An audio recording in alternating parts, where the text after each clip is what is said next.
Welcome to another edition of Boxing from your host, The Islander, and this is I think I've probably maybe now caught up. If I'm not caught up, remind me. I'm going to do a review of this past weekend's fights HBO had done, as well as do a quick preview of a Showtime fight this coming week. And that was basically the triple header that HBO showed on Boxing After Dark, where Ryan Burnett took on I don't know how to pronounce it, Zakianov. Which I'm still kind of scratchy. I know the IBF bantamweight title was held by Burnett, and I don't know whether the IBC title was held by Zakianov, but I don't know how the WBA bantamweight championship was awarded to them, the winner of the fight. But in any event, this was kind of an ugly fight in which, I guess Ricky Hatton was training Zakianov, and the fight took place in Belfast, and it was just kind of like a very ugly fight to watch early on, until Burnett started to get a little bit of punching room and get some space, and really showed that he, I guess showed his class in winning a well-deserved decision. I haven't seen much of either one of these guys, but so I can't really pass judgment on them.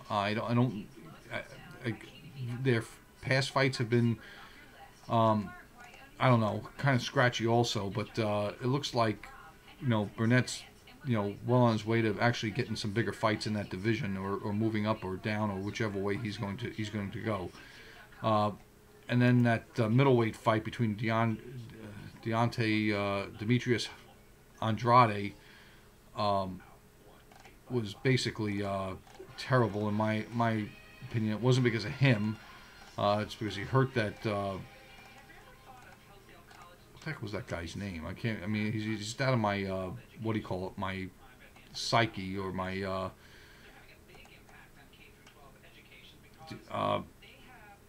Alantez Fox. I don't know why. I was never going to remember his first name. I knew it was Fox or something simple. Very tall fighter. And this is one of those fights where you're watching it, and it was exciting in the first round where Andrade hit him with the left hand, had him hurt, and was trying to make something happen in the fight in the first round. And then as the rounds go on, they start following a pattern where Fox is only throwing about 19, 20 punches around. That's when I kind of start closing my eyes and start, first daydreaming, and then I start closing my eyes. Next thing I know, a round or two's gone by, and I have to rewind the TV and start watching it again. And then I start falling asleep all over again, watching what put me to sleep the first time. That's the kind of fight this was, where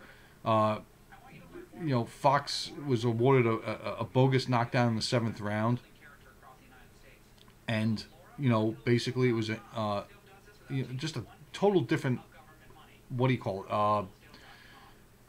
A difference in class between these two is what I'm trying to say. This is what I don't like about I'm kind of surprised HBO put this on. This was like a garbage fight. This was one that would be, back in the 80s, it'd be.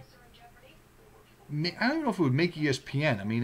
I don't know if it would make TV now that I think about it. There were a lot of fights like this that were garbage, but, I think they may have made Thursday night ESPN, fight night on Thursday night. Maybe. But, Fox would never get back on TV again. Andrade, would be matched up with an opponent that would engage him, which I can understand them making this fight with some guy who's got these huge height and reach advantages, thinking he's going to be able to do something, but he was undefeated, he hadn't fought anybody, and this is what we get. Now obviously the main event on this, and I'm going to keep these videos short like I told you, the main event on this night was the WBA junior lightweight super featherweight titleist Jezreel Corrales, who I believe, well, let me get to that, who took on undefeated Alberto Machado of Puerto Rico, 18-0 with 16 knockouts, highly thought of prospect. In my opinion, and I know most of you will disagree with this, Jezreel Corrales had already lost his title to Robinson Castellanos the last time he fought on HBO, in which he tasted the canvas twice, and Castellanos went down, and basically butted heads. And as I'm watching that fight, it becomes readily apparent that the I'm talking about the Castellanos fight, it becomes readily apparent that Castellanos is winning the fight. And when the fight is stopped, it's a foregone conclusion. When they announced that Corrales had won the fight, I was like, you got to be kidding me! This guy with the blonde hair won this fight? There's no way. So, as this fight takes place and Corrales fails to make weight, for whatever reason, I'm not here to judge. I thought for certain when Machado went through with the fight that he was going to blast out Corrales. Now, to Corrales' credit, he did what he does best, which is be awkward, and landed some big power shots on Machado, even knocking him down and hurting him several times. Basically, in the 6th round, it looked like the fight was going to be Corrales' to take when he put Machado down with basically an out of left field overhand left that started this. Now, obviously, the fight, and I thought Corrales was winning the fight. I thought Machado looked, and I will say this for Andre Ward. I think that he should consider, if you're listening to this show, going into training fighters, because there is a certain level of expertise that he brings to that color commentary that I cannot remember, it being as good going back to Sugar Ray Leonard doing it, and maybe even better than when Sugar Ray Leonard was a color commentator for HBO. I'm a big into tennis, big into golf, and footwork is one of the most overlooked things in tennis. Everybody focuses on hands and the racket. If your feet aren't moving and moving in a precise way, in the precise patterns, it doesn't matter how good of a racket you have. It doesn't matter if you have natural gut strings.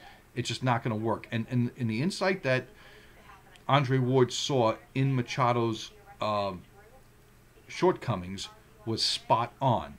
And I really do think he should go work with fighters. I think he's got a big career in his retirement being a trainer, and I think he would be excellent, actually. More as a strategic, technical kind of guy. I don't know about conditioning, but I'm sure he's very good at that too. Because I think his color commentary in this fight was absolutely excellente. And in my opinion, Corrales was winning the fight until the 7th round when he got caught with a counter right hook. And he did everything, including tackle Machado, to avoid being knocked out. At that point in the fight, as I was kind of like dozing off again watching this, I sprung to my seat, actually sat up instead of watching it laying down, and was counting down how long it would take for Machado to land again. And lo and behold, it didn't take but one more round when they were both throwing left hands at the same time, and Machado landed more solidly. And again, I don't know what they see when they're watching the fight. Would they think that both guys got hurt? Because basically the only reason why Machado stumbled was because Corrales had hold of his right leg, basically, as he was going face first on the canvas. Now, here's the deal. I think the fight was probably stopped. They probably could have given the champion the benefit of the doubt, even though he lost the title on the scales. But let's be clear. He was getting knocked out eventually. And more importantly than that, he wants a rematch. Mr. Corrales, make weight. You're getting knocked out again.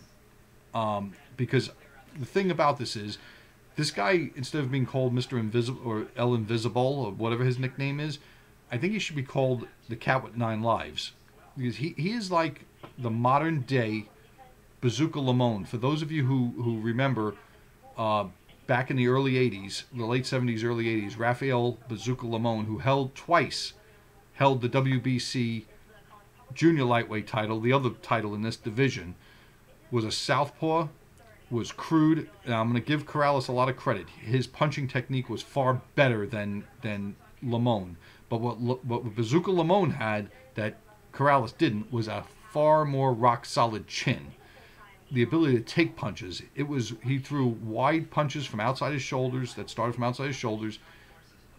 And basically, the point to all this was Jezreel Corrales is the modern-day Bazooka Limon, and Machado is only going to get better, in my opinion. And now that he knows he could hurt Corrales, the next time they fight, he's going to probably stop him faster. That's just my opinion. I could be wrong, but we saw the best that Corrales could fight, and I think that Andre Ward and Max Kellerman and Jim Lampley were actually right, that there's a lot of room for Machado to improve.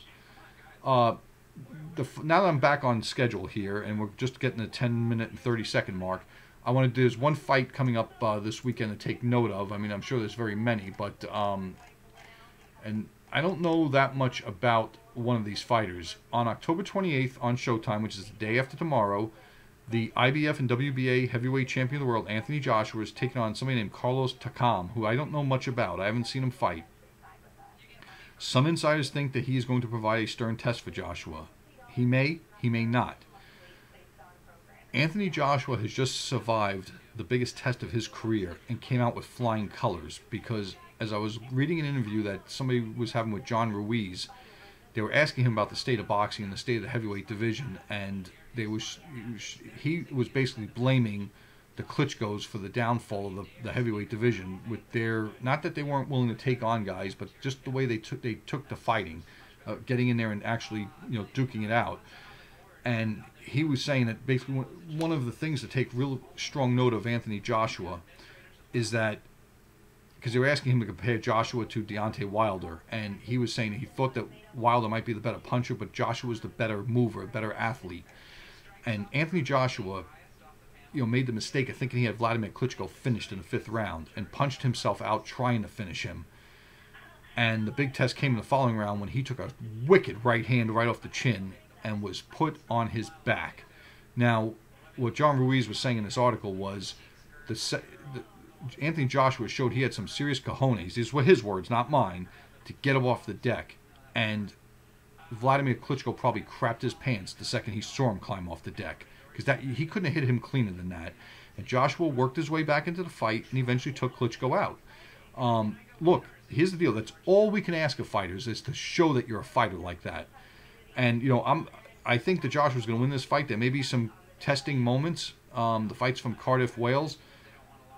I say don't miss it, because I think that a fight between Joshua and Wilder is a pick'em fight right now. I would kind of give a little bit of an edge to Wilder, just because I don't know what happened with them in the Olympics, if they met each other, fought each other. I haven't been following that closely, but I think it's finally we have curiosity where we don't know what's going to happen in a lot of these fights, and that's why it's important to pay attention to this one. I'm going to go with Joshua over Takam.